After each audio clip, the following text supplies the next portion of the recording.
your kitchen. Now you'll need the following ingredients. You will need some spinach. You can either use fresh or frozen and then thawed spinach.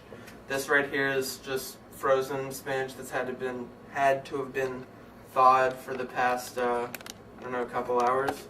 Just make sure you grind it really well so when you go to heat it up it won't be all clumpy. You'll also need a cup of onions, so if you're going to use these smaller medium-sized onions you might want to use 2 of those. About a cup and 1.2 cups of Parmesan cheese. This little shaker should work well. You're going to need a cup of mayonnaise. If you're concerned about the calorie load, you might want to stick with light mayonnaise. Also, you can use Philadelphia cream cheese, about 3 ounces of it. Again, they make light cream cheese, so that's another good alternative. Minced garlic, some black pepper, some paprika, and of course the chips that you're going to be dipping it in. Now you can either use crispy round Tostito chips or you can use Ritz crackers, so whatever works for you. First I want to grind up the spinach really well. And once that's done, I'm going to move on to the more challenging bit, which is dicing onions. So right here we got 1 onion, cut, diced, whatever. I think it's done well enough. I'm going to just put that in the bowl. Alright, now let's move on to the cream cheese. You guys like cream cheese? I'm not a big fan. I love cream cheese. You love cream cheese? I'm not a big fan when it comes to putting it on bagels, and when I actually learned this recipe I was kind of shocked to see that there was cream cheese in it because it tasted so good. And you know, sometimes you eat a food and you don't want to know what's in it just because you might think it's not something you'll like. I used to think that about this recipe, but it's actually diversified my palate, which is good. Done with the cream cheese. Now we gotta put in the mayo. How much mayo to put in? About a cup, so I'm just gonna go with like this with the jar. There's about a cup left in it. Whatever I can't get out, I'm just gonna spoon out. There we go, lots of mayo. Alright, so we got our onions, spinach, cream cheese and mayo in there. Now I'm going to put some of the Parmesan, and by some I mean all. If you got one of those normal $4 from Walson size Parmesan containers, use about half of it. This is just a skinny cylindrical kind that I thought might be good.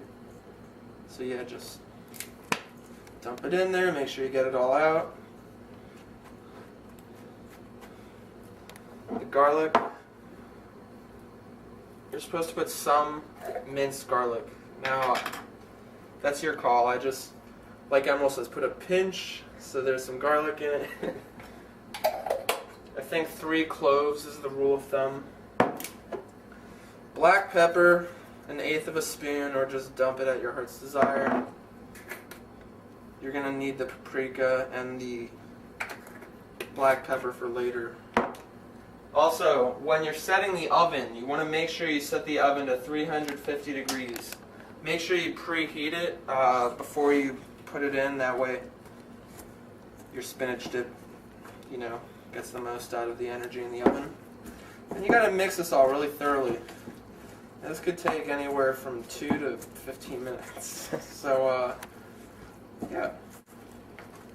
One of the challenges I had the first few times I made this was the cream cheese was actually really clumped together. That's why you gotta be very thorough when you're mixing all this. So when you're gonna put this in the oven, you're gonna want a pan that's about 8 inches by 8 inches, something you might cook a meatloaf or lasagna in. So this is about the perfect size, height, width, etc. You don't need to spray any vegetable oil like Pam or Mazola or whatever you use because this is going to be greasy enough as it is when it comes out. Also, If you're like me and you're a bigger fan of cheese than vegetables, one trick you can do is throw a little extra cheese in there. Got this Italian cheese right here. Haven't opened it yet, but I think this might be a nice addition. You can never have too much cheese. All right, camera guy, you think it's mixed thoroughly? I think it's pretty mixed there. All right. So we got our mixture. I think I've thrown everything in I need to. What you want to do is just put it in the pan. It's as simple as that.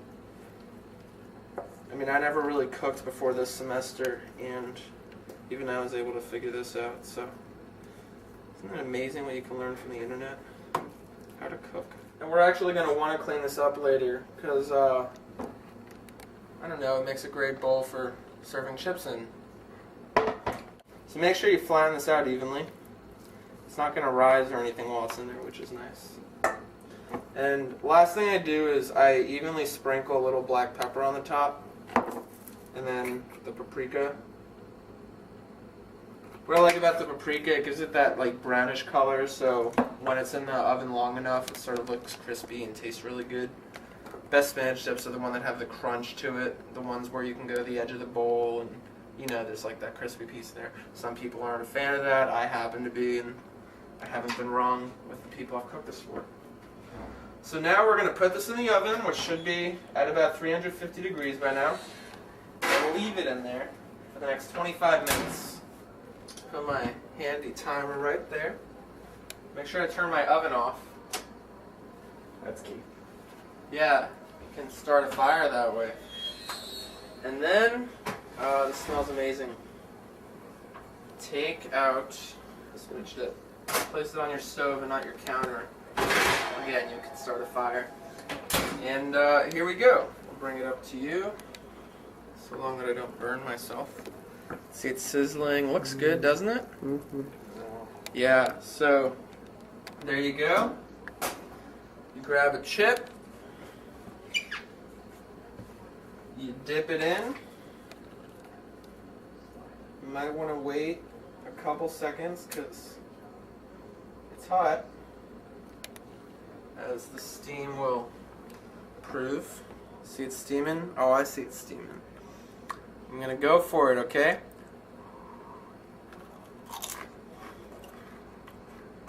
Tastes amazing. I'm gonna tell you I made spinach dip. Hope you enjoyed it. Hope you learned something new. And hopefully I'll make this for the next big event, whatever it is.